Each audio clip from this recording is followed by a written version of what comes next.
Bismillahirrahmanirrahim. Assalamualaikum warahmatullahi wabarakatuh. Salam sejahtera untuk kita semua. Yang saya hormati dan banggakan, Rektor UIN Malang, Profesor Jainuddin, Dekan Fakultas Syariah UIN Malang, Profesor Saifullah, para pembicara dan pemateri seminar legislatif nasional, segenap sivitas akademika Fakultas Syariah UIN Malang, para mahasiswa yang saya banggakan. Pertama-tama, marilah kita panjatkan puji syukur kehadirat Allah Subhanahu wa Ta'ala, karena atas rahmat dan karunia-Nya kita masih diberi kesempatan untuk bertemu dalam keadaan sehat walafiat. Sholawat serta salam, marilah kita haturkan kepada junjungan kita, Nabi besar Muhammad SAW, beserta keluarga dan sahabatnya. Semoga kita mendapat syafaat beliau di hari hisab nanti. Bapak, Ibu, dan para mahasiswa yang saya banggakan, Indonesia pasca Orde Baru mengalami perubahan dalam penerapan sistem politik.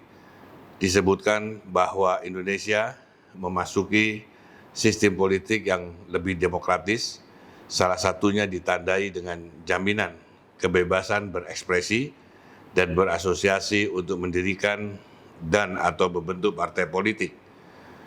Di era reformasi, setiap kelompok atau golongan bebas membentuk dan mendirikan parpol, serta tidak ada pembatasan jumlah partai politik. Pada awal reformasi, jumlah parpol yang didirikan mencapai 184 partai, dan 141 diantaranya memperoleh pengesahan sebagai badan hukum. Dari jumlah tersebut, yang memenuhi syarat untuk ikut pemilu tahun 1999 hanya 48 parpol. Menghadapi pemilu 2004, jumlah parpol yang dibentuk semakin banyak. Ada sekitar lebih dari 200 parpol yang berdiri.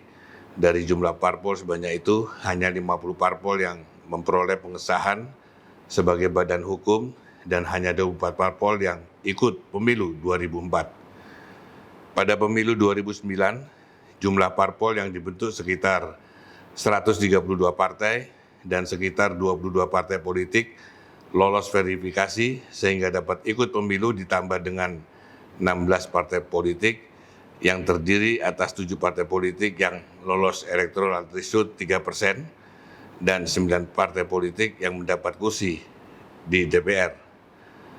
Jumlah partai politik peserta pemilu 2009 semuanya menjadi 38 partai di tingkat nasional dan 6 partai lokal di Nangro, Aceh, Darussalam. Persoalan yang ingin saya sampaikan dalam seminar legislatif nasional hari ini adalah apakah partai politik yang ada sekarang, baik yang sudah existing maupun yang baru dibentuk dan akan selalu ada yang dibentuk lagi, sudah menjalankan fungsi ideal sebagai partai politik. Karena sejumlah pakar mengatakan keberadaan partai politik sebagai salah satu pilar demokrasi yang memperjuangkan aspirasi dan kepentingan rakyat, serta melakukan pendidikan politik dan penyelesaian konflik. Faktanya belum dijalankan dengan maksimal. Berbagai survei menyebutkan publik kecewa dan tidak puas terhadap eksistensi partai politik, terutama karena dianggap tidak memperjuangkan aspirasi dan kepentingan rakyat, tetapi sebaliknya lebih memperjuangkan kepentingan partai dan kelompoknya. Mengapa ini terjadi?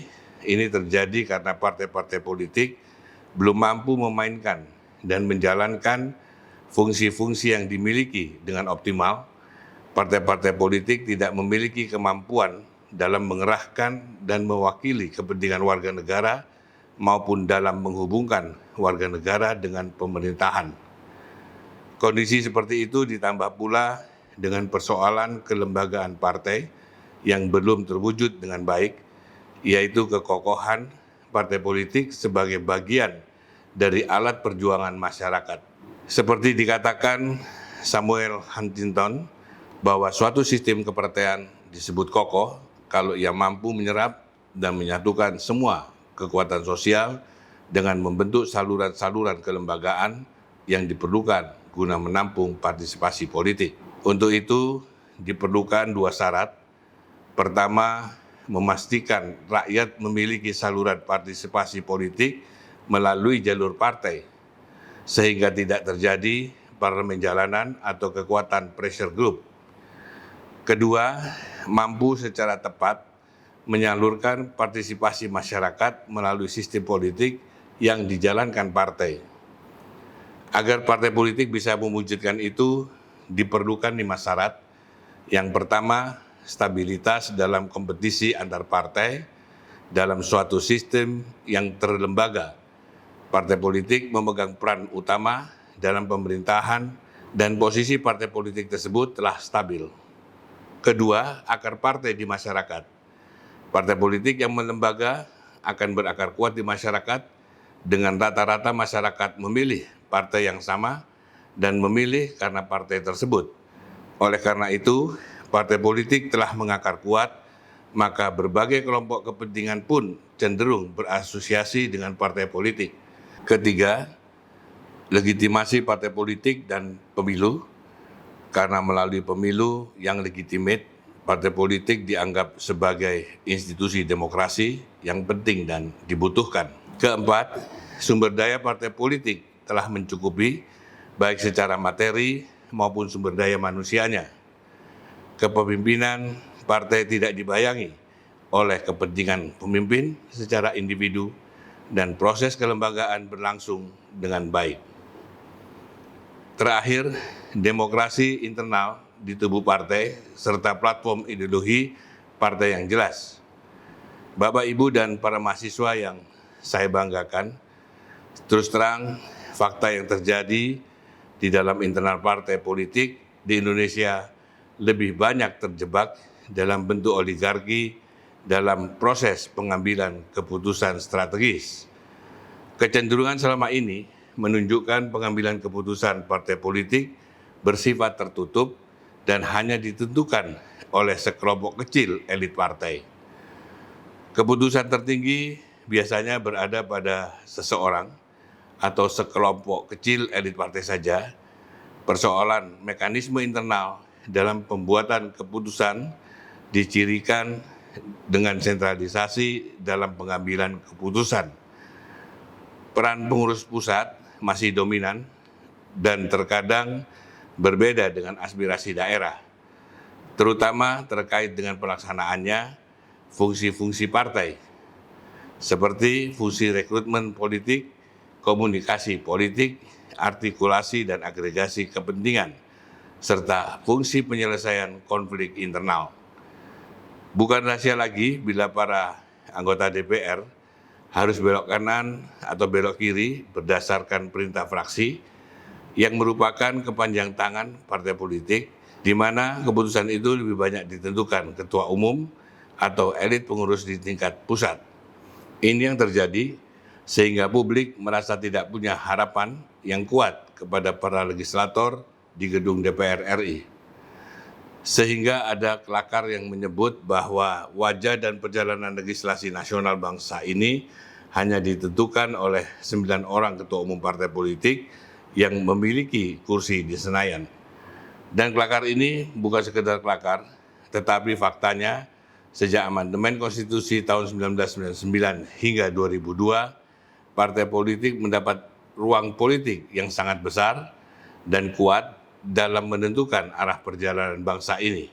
Karena hanya partai politik yang dapat mengusung capres dan cawapres, dan hanya partai politik melalui fraksi di DPR RI yang berhak memutuskan undang-undang yang isinya mengikat seluruh warga bangsa. Jika semua lembaga dan institusi didesak untuk melakukan reformasi, maka seharusnya partai politik di Indonesia juga wajib didesak untuk melakukan reformasi. Sebab hampir semua prasyarat partai politik modern tidak tercermin di dalam partai politik di Indonesia. Sebab bila tidak, maka salah satu penyebab Indonesia tidak kunjung keluar dari jebakan negara berpenghasilan menengah, meskipun memiliki sumber daya alam yang berlimpah, adalah reformasi partai politik yang tak kunjung sesuai harapan.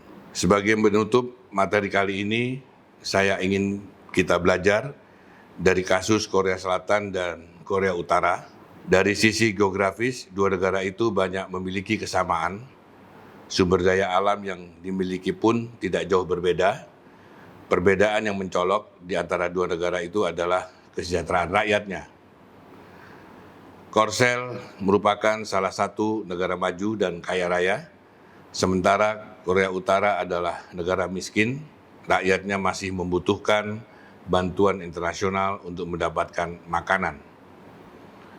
Perbedaan dalam hal kemakmuran itu terjadi karena institusi politik dan ekonomi di Korsel jauh lebih baik dibandingkan Korut. Korsel tidak hanya menjalankan sistem pemerintahan yang demokratis, tetapi juga sistem demokrasi secara substansial, bukan prosedural. Kebebasan dan penegakan hukum berjalan seimbang, sehingga institusi politik dan ekonomi dibangun untuk menyejahterakan rakyat. Sementara di Korut, institusi politik dan ekonomi dikuasai sepenuhnya oleh segelintir penguasa atau oligarki karena mereka bekerja untuk kepentingan pribadi dan golongan, bukan untuk rakyat. Indonesia perlu berkaca dari Korsel dan negara-negara demokrasi lain yang membangun institusi politik dan ekonomi untuk meningkatkan kesejahteraan, karena persoalan ekonomi yang bermuara pada kesejahteraan memang masih menjadi tantangan dan pekerjaan besar Indonesia setelah 20 tahun reformasi. Karena nyatanya sampai saat ini cita-cita itu ibarat jauh panggang dari api. Kiranya itu yang dapat saya sampaikan. Semoga seminar legislatif nasional dapat menghasilkan pemikiran dan rekomendasi untuk perbaikan sistem kepartaian dan sistem pemilu di Indonesia. Wallahul muwaffiq ila aqwamit thoriq. Wassalamualaikum warahmatullahi wabarakatuh.